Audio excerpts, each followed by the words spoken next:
Seja bem-vindo a mais uma escola bíblica, a mais um episódio nesta escola, onde o tema central é sempre aquilo que vem inscrito ou está escrito nas Sagradas Escrituras.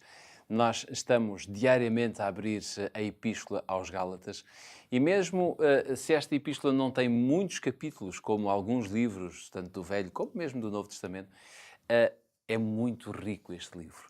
E nós precisamos demorar muito tempo a descobrir as coisas belas que Paulo deixou aos Gálatas e que podem servir para nós hoje.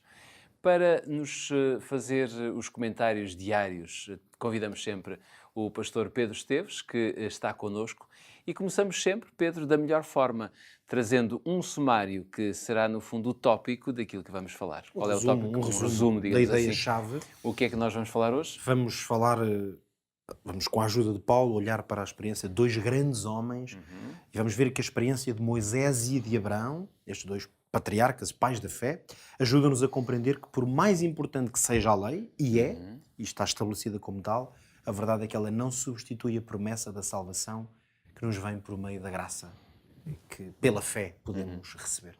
Antes de entrarmos ponto por ponto nestes aspectos tão importantes e relembrar um pouquinho a história de Moisés e de Abraão, eu convido a abrir a sua Bíblia em Gálatas capítulo 3 e vamos ler dois versículos também, um do versículo 19 e o versículo 20. Gálatas capítulo 3, versículos 19 e 20. Se não tem a sua Bíblia consigo, siga então a leitura que nós vamos colocar aqui no nosso quadro, que diz: logo, para que é a lei? Foi ordenada por causa das transgressões, até que viesse a posteridade a quem a promessa tinha sido feita. E foi posta pelos anjos na mão de um medianeiro. Ora, o medianeiro não o é de um só, mas Deus é um. Gálatas 3, 19 e 20. Pedro, no ponto por ponto de hoje, a pergunta de partida, digamos assim, é que o apóstolo Paulo continua a sua linha de pensamento acerca da lei, de não anular o concerto da graça. Por que razão é que este ponto é tão importante? Sim, mantemos dentro desta perspectiva, que já em episódios anteriores vimos, uma espécie de comparação temática que Paulo vai tentar explorar na comparação entre a lei que foi dada a Moisés no Monte Sinai e este concerto de graça que foi concedido a Abraão. É precisamente a isso que ele está a fazer a referência neste texto que acabámos de ler.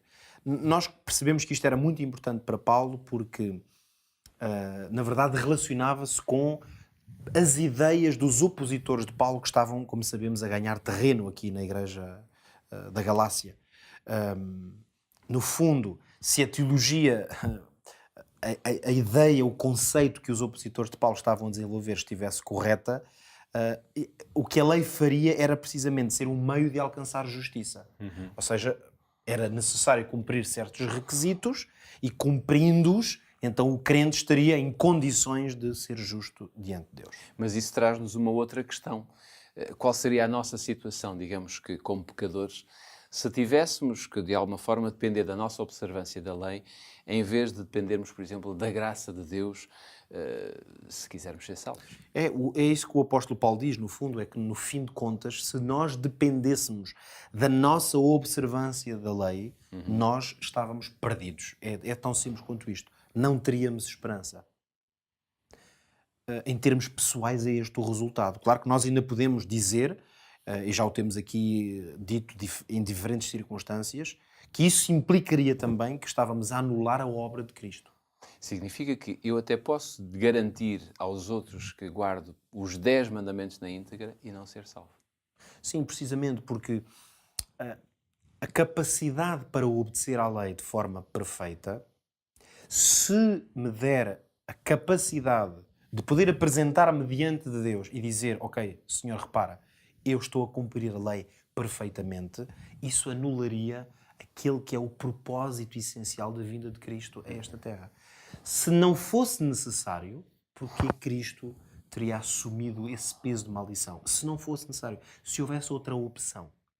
É por isso que esta ideia, naturalmente, que estava a trazer grande prejuízo à verdade do Evangelho, porque nós percebemos que a preocupação de Paulo é manter a verdade do Evangelho puro, tal como ele o tinha pregado, E por isso é que, ao longo de todo este capítulo 3, Paulo vai fazer o quê? Ele vai pôr em contraste Moisés e Abraão em diversas ocasiões. Para quê? E ele faz isso porquê? Para deixar claro o seguinte: por muito importante que fosse a entrega da lei que foi feita no Monte Sinai, ou seja, deixando indicações muito precisas nas diversas leis que passaram, digamos, a reger a vida do povo a partir dali, e mesmo o papel de Moisés, que foi um papel, naturalmente um papel muito importante, a verdade é a seguinte: é que a entrega da lei, neste caso, foi feita de forma indireta. E o que o apóstolo nos quer dizer é que a promessa de Deus, ela foi feita diretamente a Abraão. Não teve que haver aqui, digamos, um intermediário. E o que é que isto nos ajuda a compreender? Que ao ter sido dada a Abraão como pai de todos os crentes, significa que cada um de nós está dentro, digamos, da abrangência dessa aliança de graça. E essa é realmente a essência do plano da salvação e do Evangelho. Isto quer dizer o quê? Que por mais importante que a lei seja, e nós temos estipulado, sobretudo aqui nos últimos programas, que há um papel da lei que é absolutamente chave e relevante na vida do crente, esse papel nunca poderá substituir aquilo que é a promessa de salvação que nos chega através da graça. E nós conseguimos, é pela fé em Deus, pela fé, uma fé sólida de que nós não merecemos, nem conseguimos, mas que Cristo ainda assim nos dá, que foi precisamente o que aconteceu com Abraão. Então isso é uma garantia de salvação, vamos dizer, que é extensível a todos os homens. É claro que a lei aqui o que é que faz? A lei só vem reforçar, digamos, a ideia de que a promessa de Deus é maravilhosa. A lei como que nos ajuda a estar em melhores condições de desfrutar precisamente dessa condição que em Cristo nos é oferecida.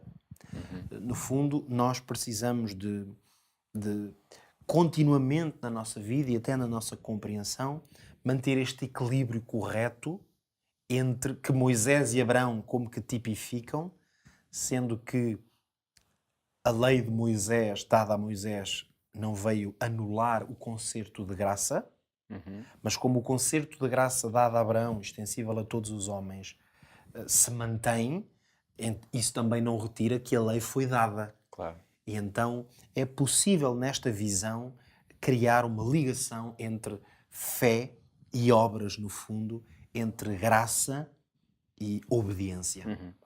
No Aprendo Fazendo de hoje, como remate final a este episódio, como é que nós podemos aplicar isto na nossa vida diária? Aqui eu acho que há uma aplicação muito interessante que, mais uma vez, também a história de Moisés e de Abraão nos ajudam a compreender melhor. Nós sabemos bem que muitos homens e mulheres na Bíblia tiveram encontros muito pessoais com Deus e foi sempre no contexto desses encontros que essas pessoas foram transformadas. Pensemos no próprio apóstolo Paulo, que através do encontro pessoal com Deus foi transformado, ou se quisermos num outro momento da história, pensemos em Jacó, e naquele momento em que tem uma luta com o anjo de Deus e que desse encontro ele próprio também saiu transformado. Por isso, o nosso desafio em termos práticos é não use intermediários, busque diariamente, se possível, um encontro com Deus e desse encontro haverá transformação e Deus vai com certeza mostrar-lhe as maravilhas que até na sua lei podemos encontrar. Obrigado, Pedro. Aquilo que fica claramente é isto: promova um encontro pessoal com Jesus e verá que Ele terá muitas coisas boas para lhe oferecer.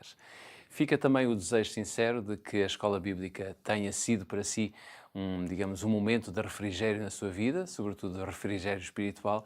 Já sabe que nos pode encontrar sempre no Hope Channel Portugal ou na Rádio RCS, mas também nas redes sociais, quer da rádio, quer do Hope Channel. Está tudo dito por hoje. Nós voltamos no nosso próximo episódio. Até lá.